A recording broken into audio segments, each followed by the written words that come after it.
It was a steep learning curve jumping into the employee ownership space because, as we've talked about, my background was in pastoral ministry, higher education, and local government. And so there were some public policy components that connect to employee ownership. So a lot of states and the federal government have tax benefits to employee-owned companies. So if you're 100% employee-owned, in most states, you pay no federal or state income tax for your business. As soon as you pay off the transaction within 5 to 10 years, you end up with 30% higher cash flow than any of your competitors. There were some of those things that were pretty quick. And I knew the government side of taxes because part of my job was to communicate how taxes get spent, the value that comes out of them, how those are collected. So I could jump into that space. I had always had like curiosities, right? So I loved Shark Tank. I'd watch every different kind of business show out there. That was my only basis for business.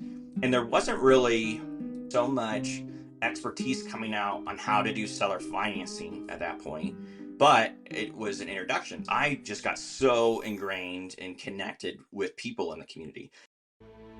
In a corporate world where all employees have great leaders with no egos that create fun cultures where people can do their best work, the employees and companies thrive while doing great things for the customers, themselves, and each other. Well, we know that rarely happens. I'm Jeff Palacio. I have been a leader for over 40 years for every t-shirt size company from small 16 employees to extra large over 1 million. Please join me while I interview outstanding leaders that will share stories of great leadership and not so great. It will help you become a better leader while poking fun at all the crazy shit that happens in corporate America. Hi, I'm Joe Deshawn, and welcome to the Corporate Couch with Jeff Palacio.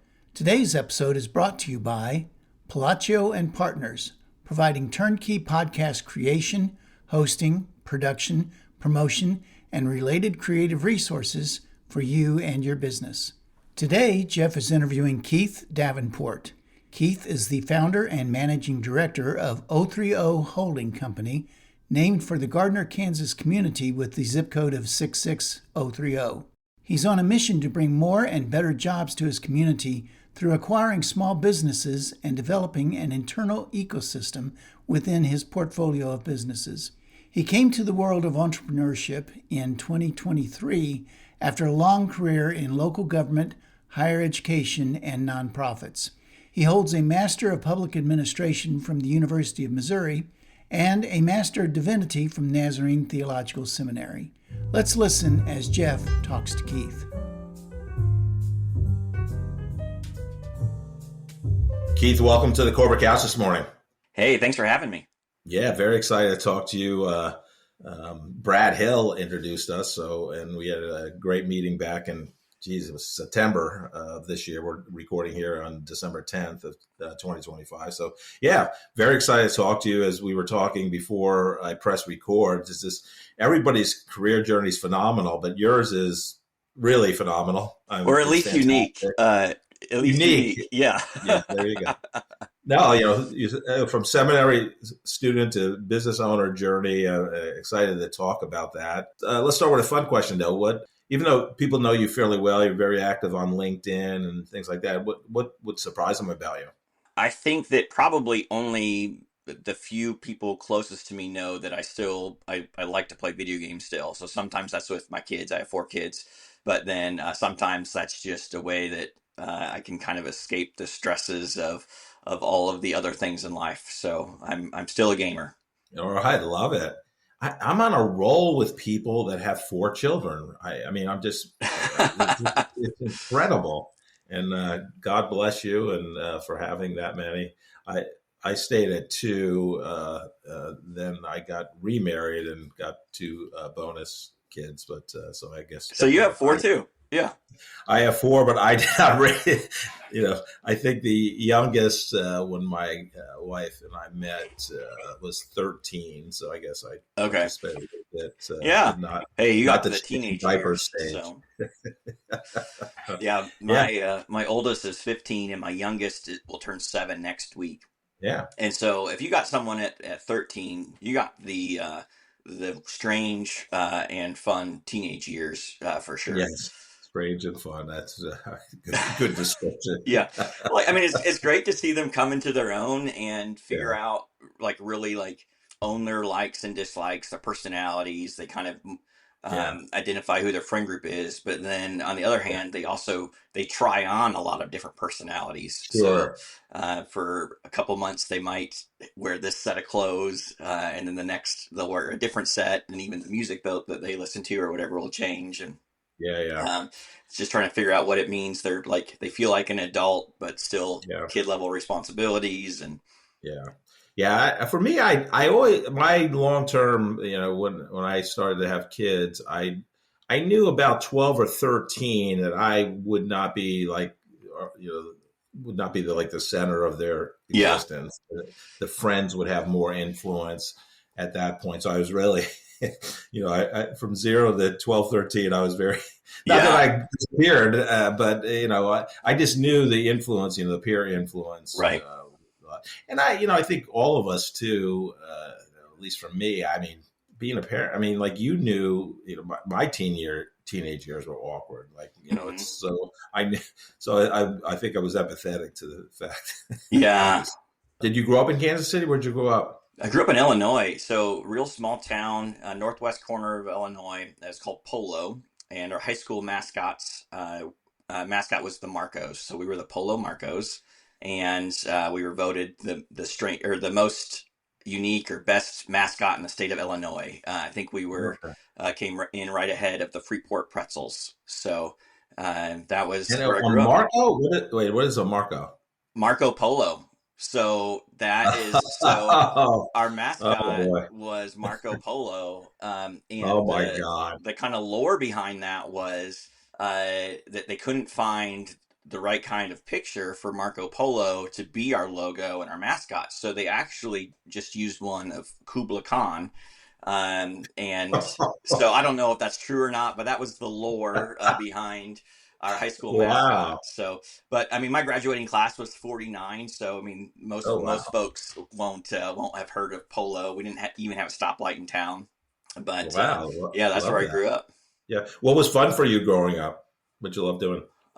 So I did a lot of gaming. I was really engaged in our youth group at church, and then I was really in on the academic side of things in high school band. So some of the things that back when I was in high school, everyone would have said I was a nerd, but now I look back and like I'm really proud of some of those engagements, and I feel like they helped shape me. Actually, just last night I went to my seventh grader. He had a band concert, and it was just fun. I was thinking back to John James, my band teacher from both middle school and high school, and just the relationship and the positive influence that he had in my life. And so Yeah, being in a small school, definitely some benefits to getting to know your teachers a little bit better.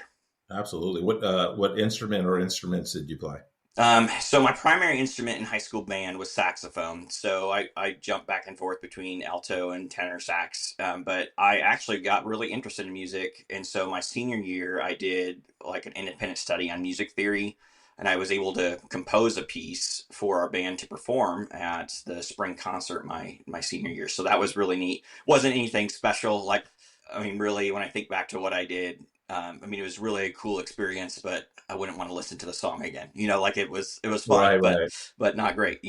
So that was Yeah, good. And then I just had a lot of musical, really adults around that just kept handing me different instruments, and so I learned a little right. bit and dabble in something else. But primarily played saxophone, and then on kind of more on the personal side, I played guitar, and so guitar is probably what I stuck with the most post high school. But yeah, it was a great Right. experience. Yeah. So do you have aspirations of being like David Sanborn, Kenny G, Axl Rose, not No, Axl, I uh, I don't Slash? remember ever having any particular aspirations around the saxophone. I just really enjoyed it as it was. When I went to or when I went to college, I decided right away, like, I'm not gonna continue playing for the school. And it was a little bit like, so where I went to school, for college, if you were in band, you had to be in marching band, and you had like all the summer camp of marching, and you had to memorize all the music.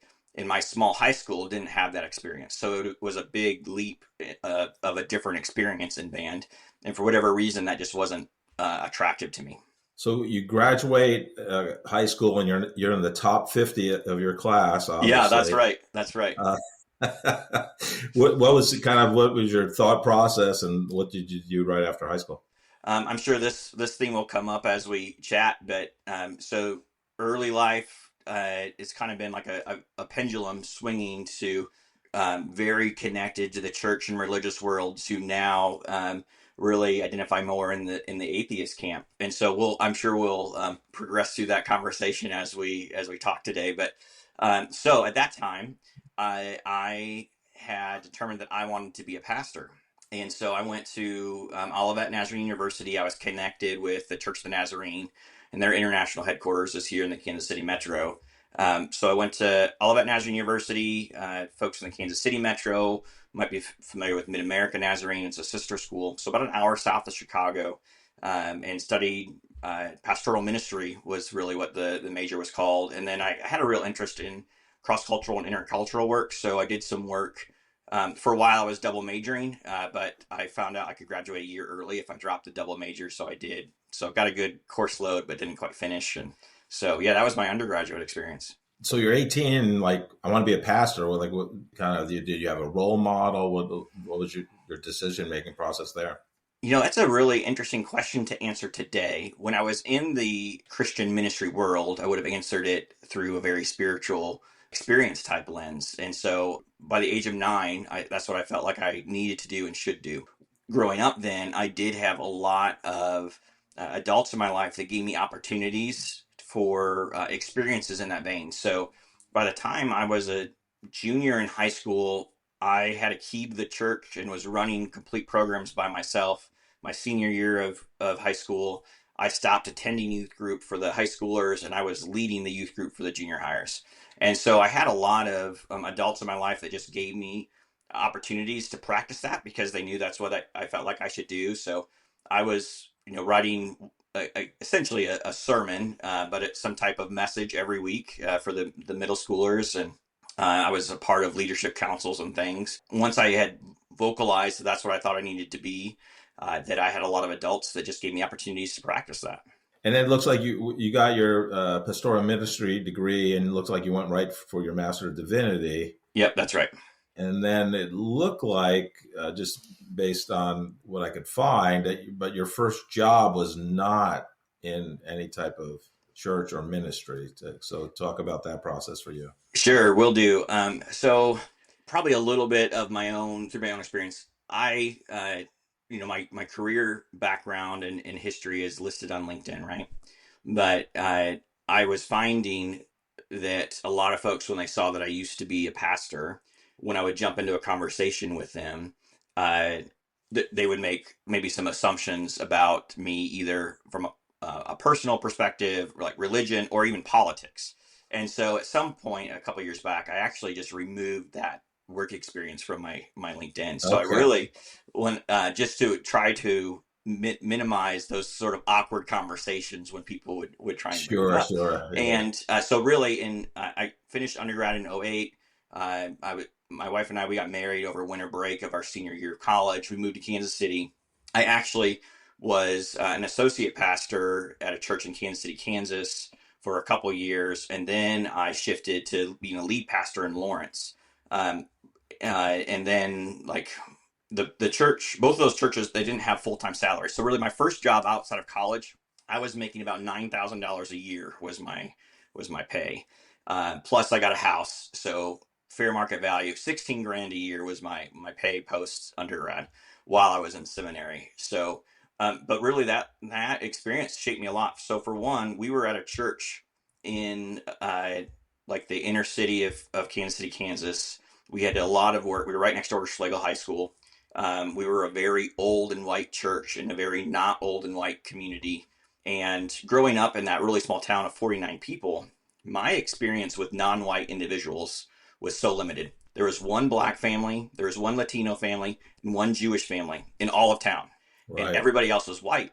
And so I'm just getting exposed to different people really shaped me. Getting exposed to going from an agricultural setting to an urban setting, and that really shaped me. Um, and so that was all kind of along the journey there. But also, my wife and I, when we were first married, we experienced poverty. That was for a while. That was our only income. Eventually, my wife got a couple different hourly jobs before she ended up going to grad school too. But for our first two kids being born, we were on a Medicaid and WIC, and so that's really shaped my perspective as I've advanced in my career and just grown up as an adult about what those programs can mean for folks and how important they are, but then also my perspective on individuals who are experiencing poverty because I was there. And I know that if those programs weren't there, I would have immediately been tens of thousands of dollars in debt from the birth of my two kids, maybe even hundreds of thousands. And I would never own a house and I would never own a business because of that debt. And so, because we had that help then, we were able to grow and be where we're at today. Wow. Yeah. So were you doing multiple jobs then? Like, because I know you worked at Johnson County Community College for a bit. Yeah.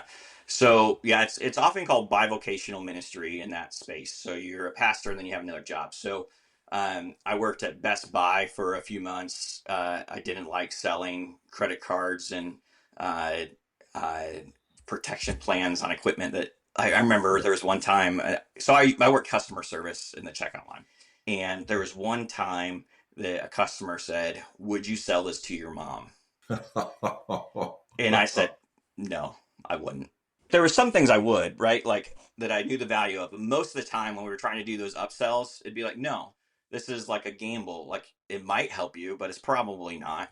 And you got X number of dollars for every one you sold, right? So it was an extra pay that you. Best Buy didn't do commission sales, but what they did track what like how many like they put it up on a board and there's a competition component of it, and I think that probably there was when they're going to make promotion decisions or raises that it might play into it, but they didn't have a commission system. It didn't feel great. So I went back to the church and was like, "Hey, why don't you just you don't have to pay me more money. I'll just work here full time for still the 9,000 a year." I don't know what I was thinking back then, but Wow. that's what I said at first. Um, Yeah. and then eventually that was clearly untenable. So I ended up getting a job at Johnson County Community College, and I was there essentially for 6 years, and that was another great experience. So I stayed at JCCC when I left KCK, moved to pastoring in Lawrence. So my family was living in Eudora at the time, which was about halfway between the church and the community college. I was in student development. I got the job because I was in student council when I was an undergraduate, and so I had experience with clubs and organizations and student events and things. That was another great experience. I supervised a student staff, had between 12 and 17 employees throughout the years, and almost every semester, half of those were international students. So went back to then comparing to where I grew up in this agricultural only white community to now literally being on the daily basis intersecting with people from other parts of the world, different cultures, different religious beliefs, different perspectives, and even different experiences of what Kansas City Metro is like. And so that was another experience that really changed how I looked at things. Yeah, and I forget too because I grew up in a very diverse community. Peekskill, New York was half black, a lot of immigrant families, immigrant at that time. I Yeah. was first generation Italian, but we had Irish, Polish, and that's when you can make fun of people and their ethnicity every day, every minute, with no implications. Right. But we loved each other, and Yeah. it was just a different time. But and then you obviously made the jump. Well, when did you end kind of the church career and start changing your views on I wanted to be a pastor and I had this spirituality, religion perspective, but kind of you started shifting. When was that? The journey as a whole was almost a full decade. The real kickoff of it was in 2014. I was pastoring the church in Lawrence. We essentially had restarted a congregation, and so I was trying to pastor that church, but I was working 50 hours a week in the management role at JCCC too. And at that time, my wife was in grad school. We had two kids, and I was just burned out. I remember just at one point sitting with uh, what would be similar to a bishop or district superintendent of the church over breakfast at First Watch, and just started crying because I was explaining to him that every moment of every evening I have to decide whether or not I'm going to work on the church or spend time with my kids. And it was just it had just become too much. So summer of 2014 we stopped pastoring, and I continued working at Johnson County Community College in the same role that I had been in. I still was in that community, so I shifted to doing some consulting at that time. So I was helping churches develop some of their social media marketing, their websites, online presence. I did some work with Nazarene Theological Seminary, which is where I had done my MDiv. They were launching their essentially their continuing education branch, and so I did work on their business plan to make that self-sustaining within 3 years. So I was still connected to that a lot. And then fast forward a little bit, in 2017, I was like, okay, it's time for me to go back and be a pastor again. And I pulled every lever, connected to every person essentially I'd ever met across the country, tried to get a job, and I could only get invited to positions that were part-time, and I'd have to be bivocational again. And I had committed to myself and to my family that I wasn't going to do that. If I was going to be in ministry, it had to be a full-time salary because my family, I couldn't go back to that experience again. So I couldn't find anything. I did get interviewed for one job at a church, and I it was just not a good fit culturally or theologically. They were uh, like the science and history part. I could tell that I would have been run out of that church quite quickly based on theological reasons. So I decided not to move there. And so ultimately, I thought I was going to stay in higher ed for a while.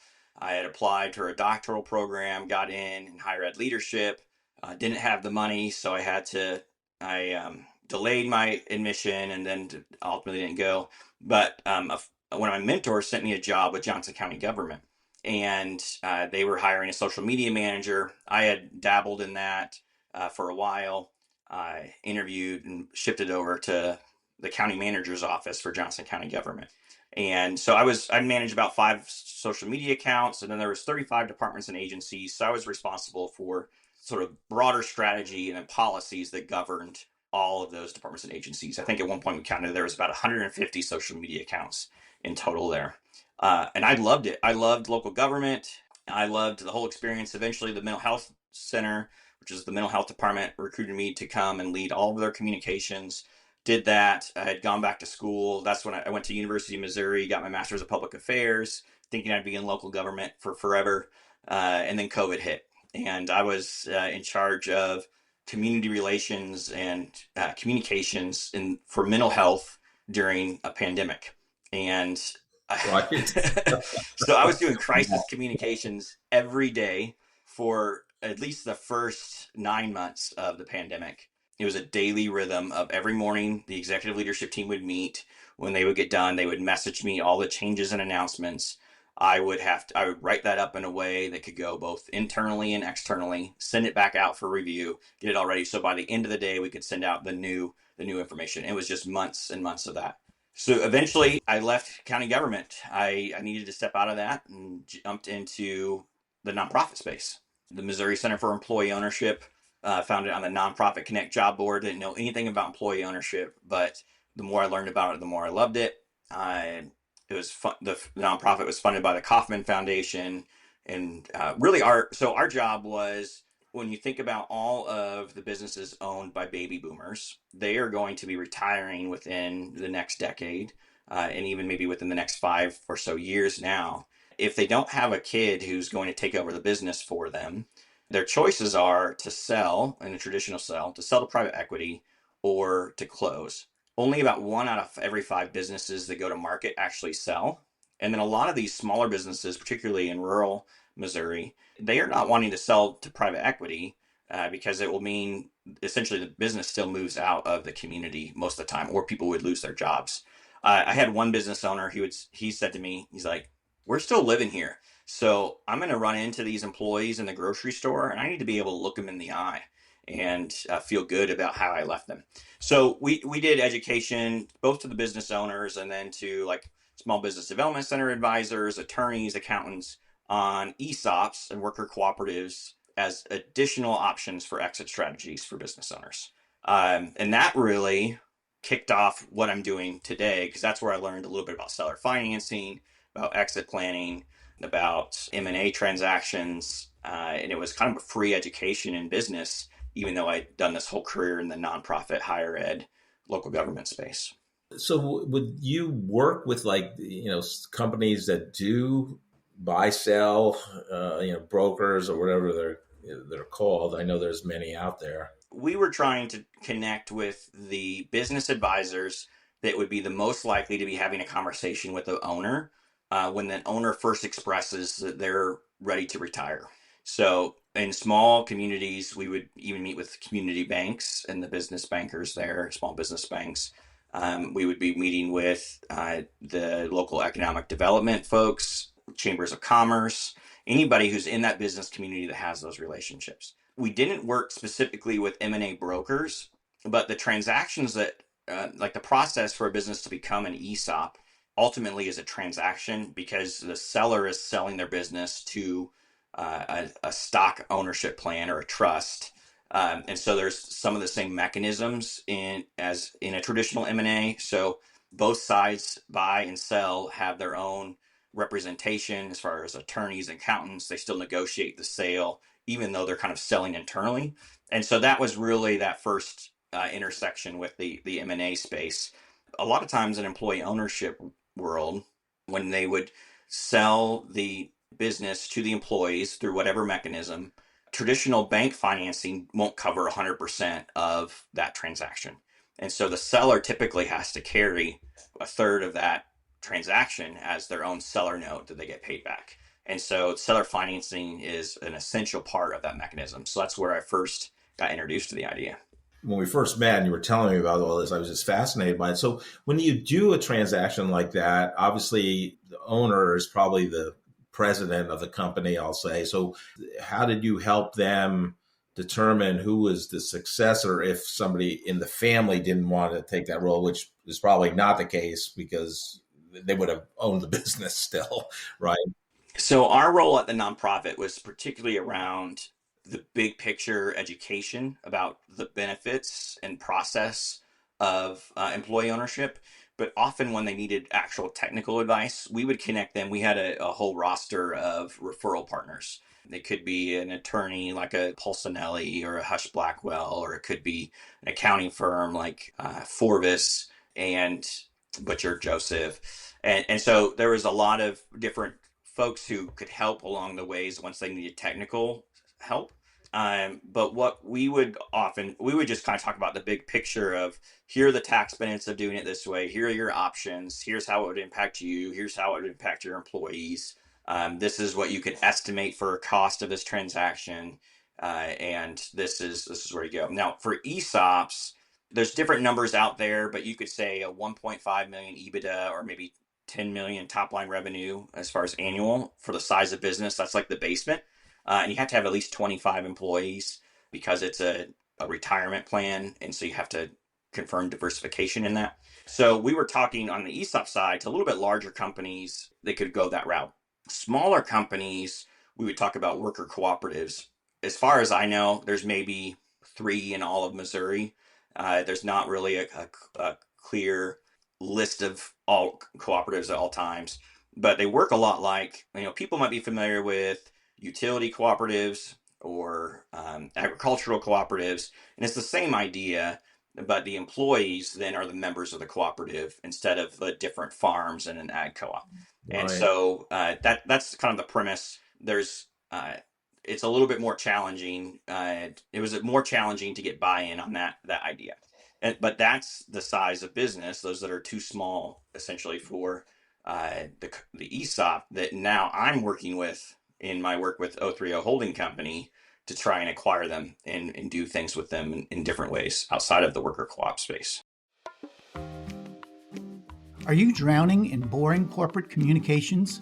Palacio and Partners is here to rescue you. We transform internal podcasts from snooze fest to must-listen content that actually connects your team and strengthens your culture. Imagine podcast episodes that make your employees laugh while staying informed. Our founder, Jeff Palacio, doesn't just create podcasts, he creates conversations that break through the noise. Whether you're a growing startup or a massive corporation, we turn your company's story into audio gold. Leadership becomes human. Remote teams feel connected. Your message cuts through the clutter. Palacio and Partners, where corporate communications gets a fun makeover. Let's make your podcast work harder than your email inbox ever could. Jeff is happy to share his insights on podcasting with you. You can contact him via LinkedIn or schedule a Zoom call via the link in the episode description. When you were at the Missouri Center for Employee Ownership, it seemed like nobody was an expert in this seller financing. So talk about your process of learning that, because obviously probably in your past experience, you weren't dealing with any of that. Yeah, so it was a steep learning curve jumping into the employee ownership space because as we've talked about, my background was in pastoral ministry, higher education, and local government. And so there were some public policy components that connect to employee ownership. So a lot of states and the federal government have tax benefits to employee-owned companies. So if you're 100% employee-owned, in most states, you pay no federal or state income tax for your business. So as soon as you pay off the transaction within 5 to 10 years, you end up with 30% higher cash flow than any of your competitors, right? So there were some of those things that were pretty quick. I had to learn, and I knew the government side of taxes because part of my job was to communicate how taxes get spent, what the value that comes out of them, how those are collected, and all those things. So I could jump into that space. The business world, I mean, I had always had like curiosities, right? So I loved Shark Tank. I'd watch every like different kind of business show out there, but that was my only basis for business. And there wasn't really so much expertise coming out on how to do seller financing at that point, but it was an introduction. I just got so ingrained and connected with people in the community. And one of the people in particular was the owner of our local coffee shop. His name's Steve. We started having coffee every week. He was in his mid 60s and was thinking about retirement, but wasn't quite ready to do the transaction yet.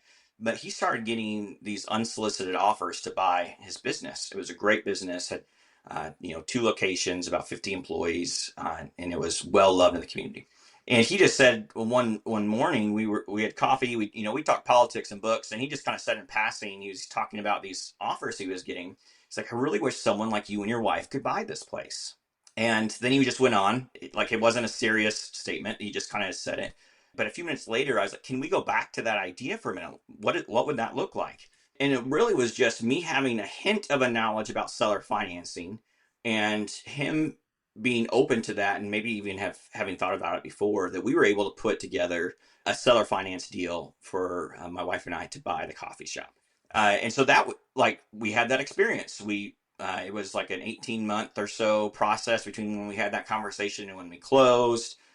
We jumped in. I had worked for 9 months before close as the manager to learn the business, and we did the process. And so we had the deal structure. We actually took personal loan from other friends for like 25% down and then 75% seller finance. And so that just doing a deal was kind of the intensive course on how to do seller financing. And, we got attorney to write up all the purchase agreements and things. But then it just was really interesting to me. And so now I am buying businesses with 100% seller financing. And that's my whole acquisition strategy. It's a unique and strange approach for a lot of folks. But it's great. Right now I own 5 businesses and I have 0 bank debt. and I haven't put any capital into owning the businesses. The goal will be to about 3x that by the end of next year. I'd love that. And then I believe your company is 030 holding company, and the 030 is the last three digits of the Gardner. Yeah, that's exactly right. I love that. That's fascinating. That's so good. So good. So talk about like who are the people you help the best? What's their profile? What's kind of your process to find them? I know you're very active on LinkedIn, but like some business owners probably not on LinkedIn. Yeah, they do. So talk about that. We're still refining what those processes look like in the long term. But what seems to be the case is once you do one deal that works out well, there you get a lot more interest. And so my world is always surrounded by NDAs, so it's hard for me to talk through all the details. But generally speaking, there are two ways that I end up talking with an owner. So one of those is a personal introduction. So I've had one connection that happened through my own social media, but other than that, it tends to be somebody who knows me and already trusts me in some either personally or professionally. They know someone who's thinking about selling or thinking about retiring. And so they make an introduction. The biggest thing in seller financing that has to be there is trust, because if you're not going to get all your money off the table at once and you're going to hand your baby over to somebody else, you're only going to do that if you really trust both. Not only will they pay you back, but also that they're not going to kill your business that you've blood, sweat, and tears on, right? So those personal introductions help a ton. The other way that we have conversations are cold outreach. So if we have some businesses that we're particularly interested in, we might even just use a contact us form on their website and try and get information about the owner. A lot of small businesses don't actually have information about who the owner is on their website, or they don't have a direct communication. So I have to be thoughtful in how I approach it, because most owners don't want their employees to know that they're thinking about selling. So I try and just get the owner's contact information, and then I reach out directly to the owner. And then the way that those conversations happen, typically any small business gets offers to buy them once you hit a certain revenue level. And so it's not weird as a business owner to get offers to buy your business or invitations for conversations. But what I found is people are interested in what I'm doing around building better businesses or building better jobs in my community, having a community-centered approach, taking care of the employees of the businesses that we're purchasing, creating synergies between portfolio companies that immediately drop overhead costs and increase revenue.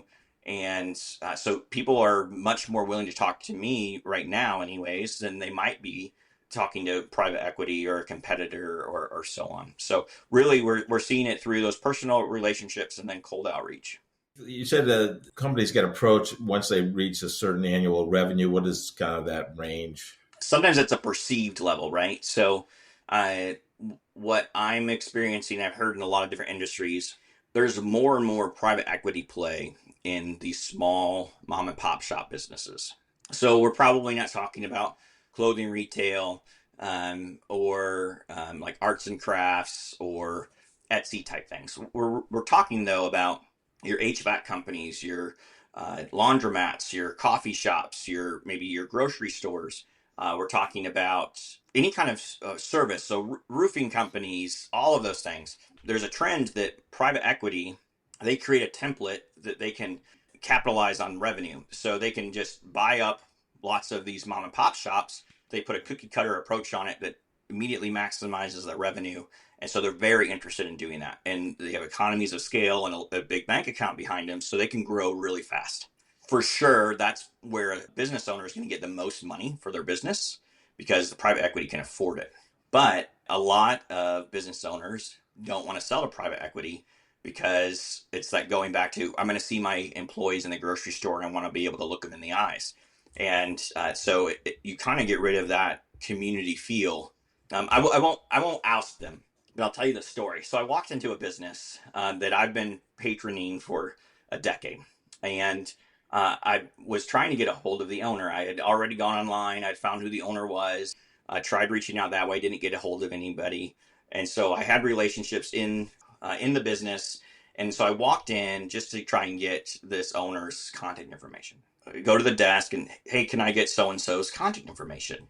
And the receptionist goes, oh, I know you. You're buying businesses in the area. I've seen you on social media. And I was surprised, but I was like, yeah, that's right. Right. Then she goes on to say, he's not the owner anymore. And I kind of looked confused. And then she went on to say, we were bought by this private equity firm a few years ago. And so they're our owners now. And I leaned in and was like, but your website still says he's the owner. And she replied, I think that's on purpose. And so we had this conversation where private equity is buying up these small businesses, these community service type businesses, and then they still try and want it to present it like it's a locally owned business when it's really not, because they know that is an important thing in the local context. So they're lying, basically. Yeah, at least being deceptive. Yeah, and yeah, 100%. I have to be careful though. I went to this investor meetup a few months ago, and one of my friends who's an attorney invited me, and he started introducing me to people, and he would say, Keith is doing mini private equity. And I was like, huh, that's interesting. And yes, you could look at it that way. I have always been like anti-private equity, but I guess I'm doing something similar but different in buying up businesses and sort of rolling them up, but in a very, very different approach. And so I have to be careful not to hate on private equity too much. I need to think more about the way and the motivation for rolling up those businesses. Well, it's like anything else. There's bad actors in every Sure. industry, and so I mean, you can't. Not everyone's bad. Yeah, that's right. And I'm a very, like, everything I'm doing, work, personal, professional, is very much focused on the Gardner community, and so I know that if private equity, out of state private equity, is buying up businesses in my community, the intent isn't to make our community better. And I think that's where my mind goes. And I'm in business. I want to make money too. And I wouldn't ever want to buy a business in a way that makes me money but harms a community or takes something out of the community. Yeah. So that's a real sort of conflict of values between a traditional private equity firm and what we're doing at the 030. Well, conceptually, I mean, you could buy X amount of businesses in Gardner, and then you're probably saturated. So do you think beyond that, like what would be next for 030 holding company after that period? Yeah. So one of the ways that I'm really thinking about it is the headquarters of the 030 is staying in Gardner. And when we buy businesses, even if they're in a different community, we can love and invest in that community somewhere else. But the management fees of that business is going to pay back to the holding company. They pay for those central services. So maybe it'd be helpful to kind of explain what this model looks like. So I have the holding company. Our official name is 030 Holding Company. We go by the 030. And we buy small businesses on 100% seller financing. And the idea is like this. The holding company provides central services. So we do bookkeeping, a lot of the legal components, insurance, marketing direction, business strategy. And then when we buy these businesses, we help connect the dots between them. So each of these businesses can provide services to other businesses in the portfolio at a discounted rate. And that's mutually beneficial because the business receiving the services, they likely needed those services anyways. And so they are decreasing their overhead because they're going to pay discounted rate for them. And then the business that's providing the services, it becomes an immediate new account or a new revenue stream. Even at a discounted rate, it's still more cash flow. And then all of the money that comes around, each of those businesses pays a management fee to the holding company to provide those central services. And so right now we're looking primarily within about a 45-minute drive of Gardner. When we first started, we thought we'd be buying a lot of work from home, virtual type companies that could be anywhere. What we're finding is it's a lot of brick and mortar. So businesses that I can drive to in a quick spout, essentially, if needed. So about 45-minute drive from Gardner, and could be in any community there. But even when we buy a business in Olathe or Lawrence or DeSoto or Spring Hill, it still provides more cash flow into the Gardner community because the central services are expanding. Sure. Um, I love this concept, this internal ecosystem you're building, and because it's a win-win for everybody, because you're providing these centralized services that every company needs, and then sometimes you buy companies that provide those services at discounted rates. So I love it. Did you learn that model from reading or conversations? How did you develop the concept? Um, I'm sure that I learned it from somewhere, but really it just kind of came into my head. And Yeah. there's no new idea under the sun, right? So I'm sure that I took ideas from other folks and put them together in different ways.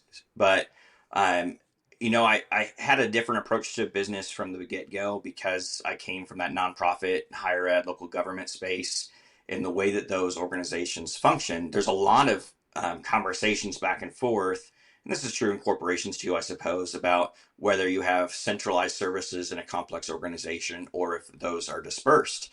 And so this was a challenge with Johnson County government. Do we have one communications department, or does each of the 35 departments have its own communications person? And how do you do the pros and cons there? But I really, I mentioned I always loved business, so I was watching all these shows. I still did that, but then I started really listening to a couple of key podcasts that just broadened my perspective. So one of those was Acquired, really popular podcast that does in-depth histories of some of the biggest and most successful companies in history, and they, uh, wow, I mean, just the history from the idea of a company, or even before a company might have its name, to where it got how today. And so I'd learned a lot from listening to those types of things. Another podcast, My First Million, kind of took a very different, more casual approach, but would talk all kinds about startup ideas. And then there was this TV show called Triple Digit Flip, and it was your traditional house rehab show. But there was this one in particular, I just was really compelling to me.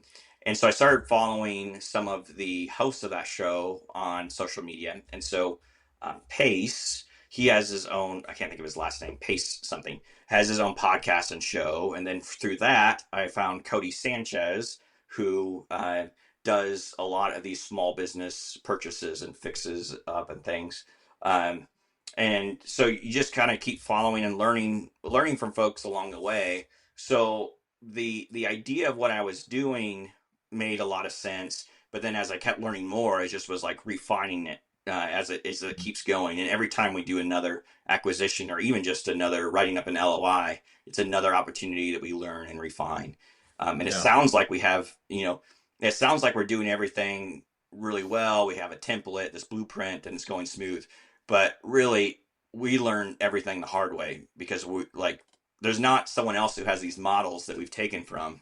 We have to figure out how to do it as we go. Right. Yeah. Yeah. Again, this whole idea and the holding company you have and your concept and the ecosystem is so good. Was there any big surprises, Keith, for you, or kind of, oh shit, I didn't know this was going to happen? I mean, you came through kind of higher ed, government, and then not-for-profit world, and whatever you want to say, the for-profit world is different. Did you have any of those ha-has? Oh man, more than we have time to talk about. I mean, so many. I'm not kidding when I say that I learned everything the hard way. Almost everything I do right now is because I did it wrong first.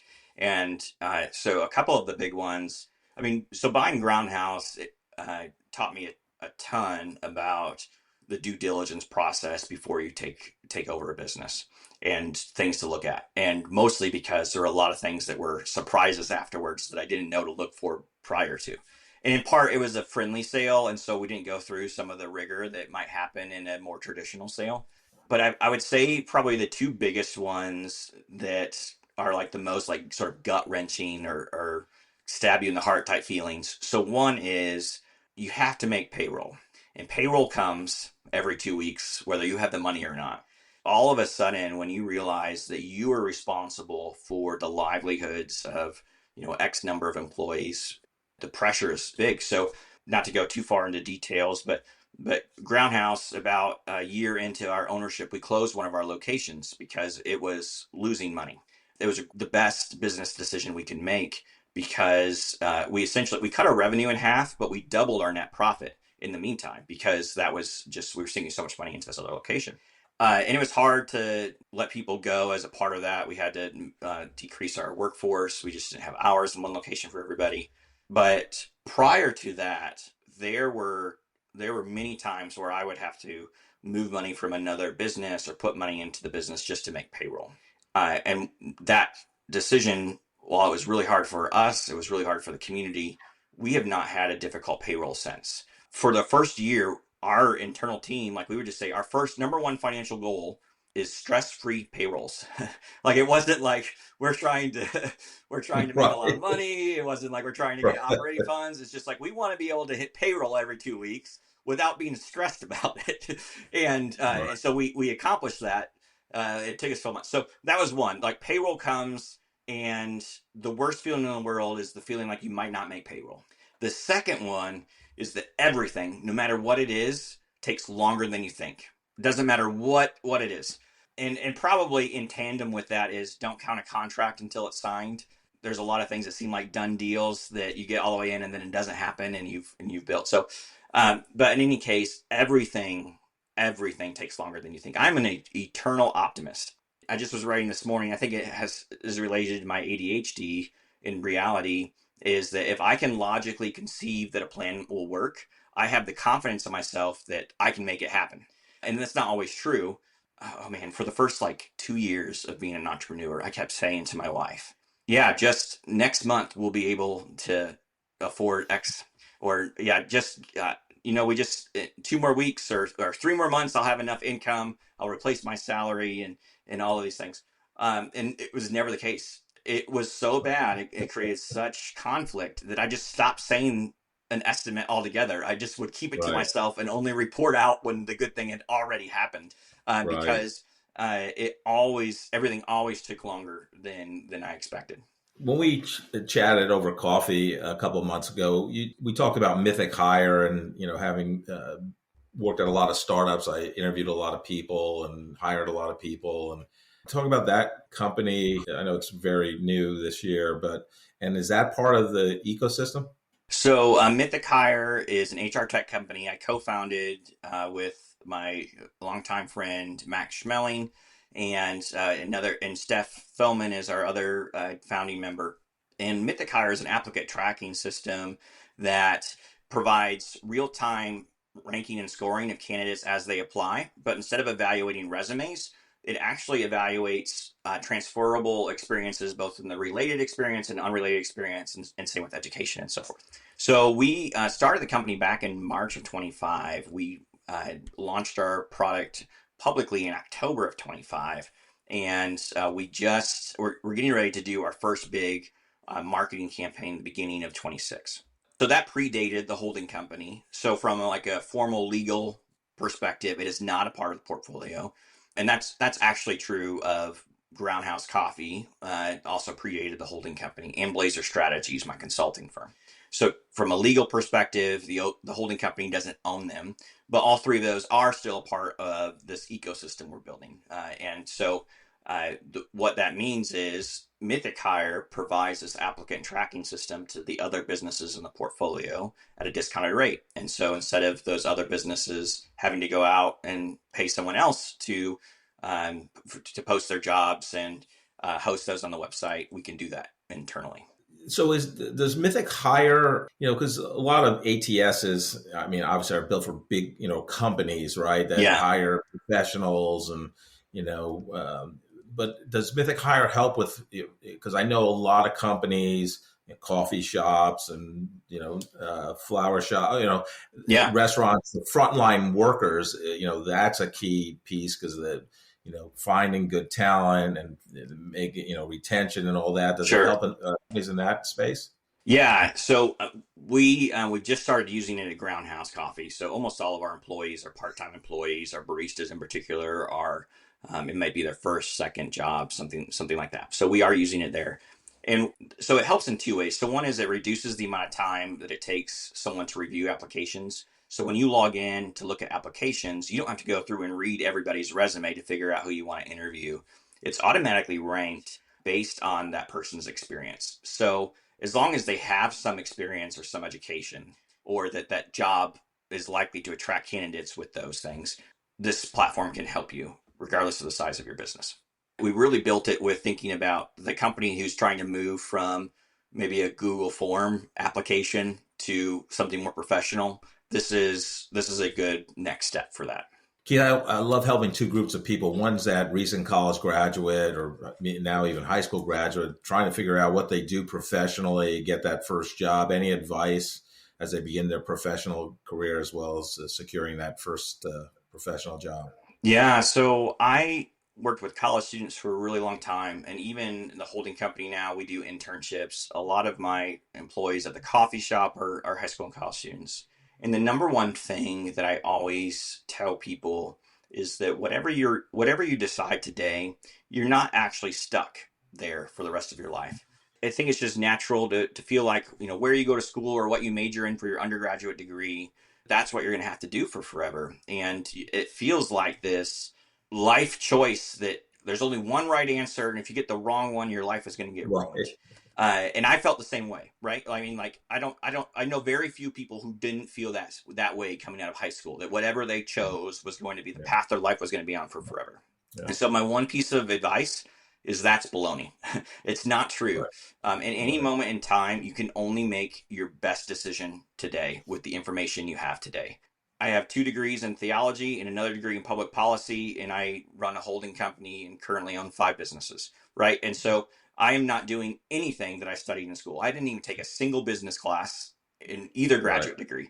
So you just follow your path. It's one decision at a time. Every time that decision comes, you make the best decision you can with the information you have at that time, and then you make the next one, and then you make the next one. So it's okay if you change your major 3 times or 7 times, or you major in something and then you do something else.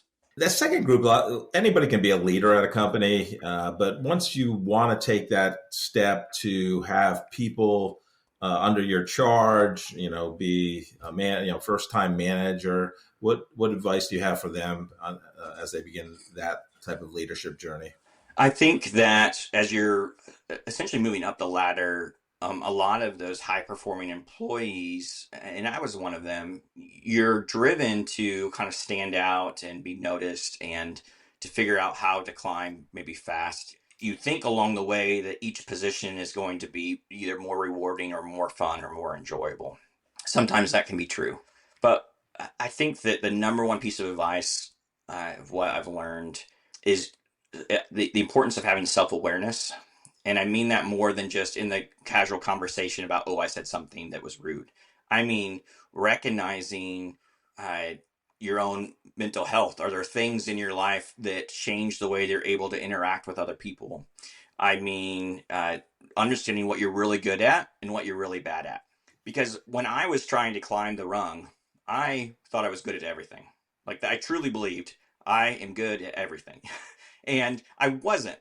And so what I found and that makes me successful today is knowing what I am really bad at, or what takes me a lot more energy to do well, and I hire other people to do those things so that I can focus in on the things that I only do well. So when you first step into management, it's not, you don't put on somebody else's model.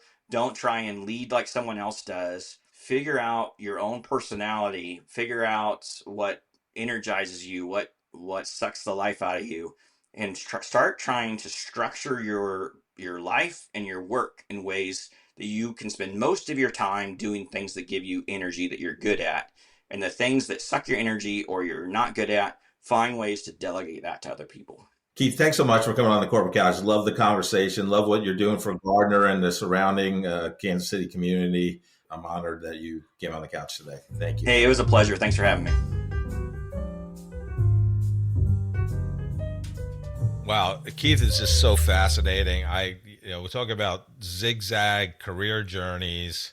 Musician, wanted to be a pastor at an early age, becomes a pastor.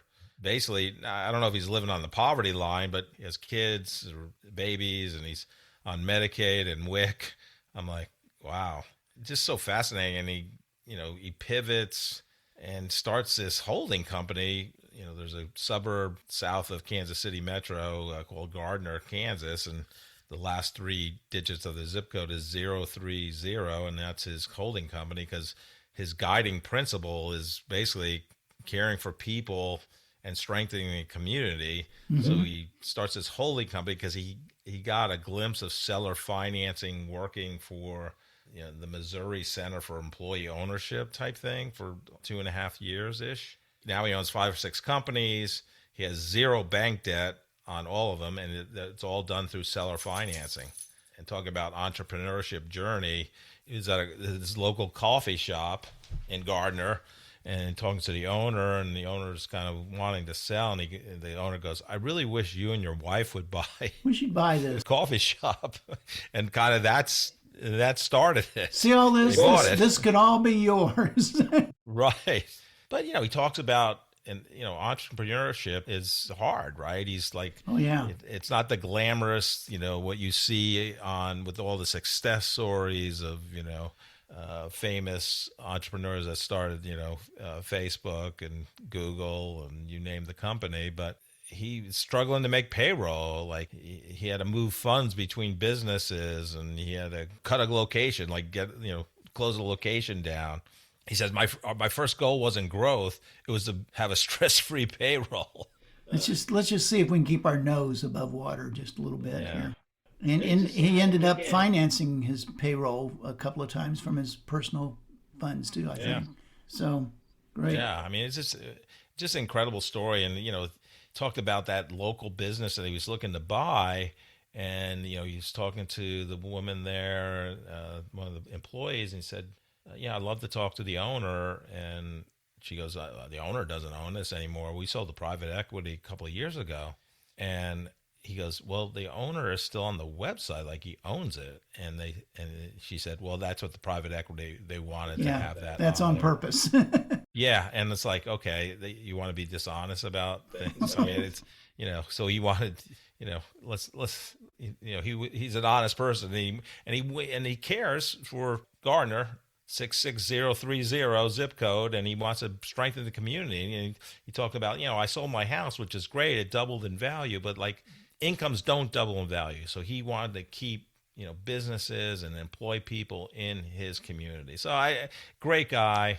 And not even to mention his Mystic AI for helping people hire great people that he's doing. It's just, he has so many irons in the fire, and I have a lot of respect for Keith. Yeah, it was a great interview, and I had his life story and my life stories appeared to intersect a lot. He grew up in Polo, Illinois, which is not too far from Macon, Missouri, where I grew up. The towns were about the same size, and so I'm very familiar with that. He was a musician in high school, like I was a musician in high school. He composed a song that his band played his senior year, and I composed an arrangement of a song that my band played in my senior year.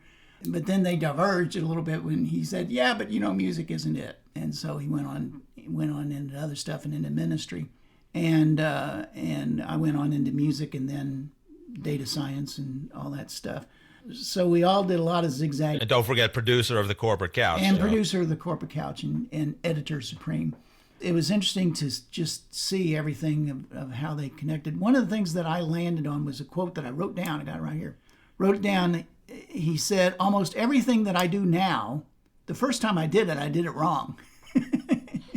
And that kind of, shows a little bit of the behind the scenes, man behind the curtain kind of thing that happens in entrepreneurship, is that it is messy. It is not easy. The guys that are doing this, a lot of times have no idea what they're doing. Do you think that when he bought the Ground House, when he bought that coffee shop, that he knew anything about coffee? Did he have an affection for coffee or a love for coffee or a love for running something in the restaurant business? No, it was just sort of a thing that landed in his lap, and he took it, and he learned.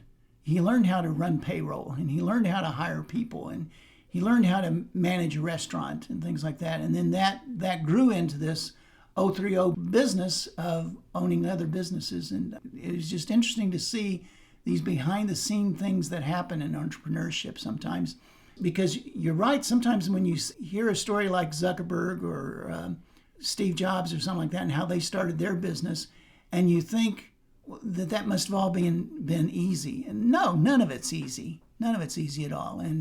And most of them are not nearly as successful as those people are for a reason, because it ain't easy. Right. And it wasn't easy for Keith, but he's gone through it. He is extremely successful right now. I'm proud of him, and I'm proud to have him on the Corporate Couch as a guest. I'm surprised you did not give me shit for he grew up in Polo and Polo High School, and he mentioned the mascot was the Marcos, and you missed it. I flew right by me. I don't know what I did. I don't know what I did the night before, but I don't know. My cognitive skills were not at my 100% capacity. You do know why there's a football team in upstate New York that's called the Bills, and do you understand why they're called the Bills? Because they're in Buffalo Bill. Oh, did you ever? I don't know. Growing up in New York. Well, being a Jets fan, I hate the Bills, so I don't think much of them. So thank you for that, though. You didn't catch that. I did. I'm slow today too, obviously. Joe, what's going on in your life? Going on in my life, we're talking about entrepreneurship, and so I'm trying my best to be an inventor. And so I just had a brand new invention. Yeah, what? Really? What? It's an ATM, an automatic teller machine, but that it doesn't dispense bills. It gives out only coins. That's all it does. What? It gives out coins. And I don't know why nobody's ever thought of that before. It just makes sense. Thank you so much for listening to this episode of The Corporate Couch. If you enjoy the podcast, I would love for you to take 2 minutes out of your day to rate us 5 stars and write a review. Please join me next week to learn from another great leader sharing their professional journey and insights.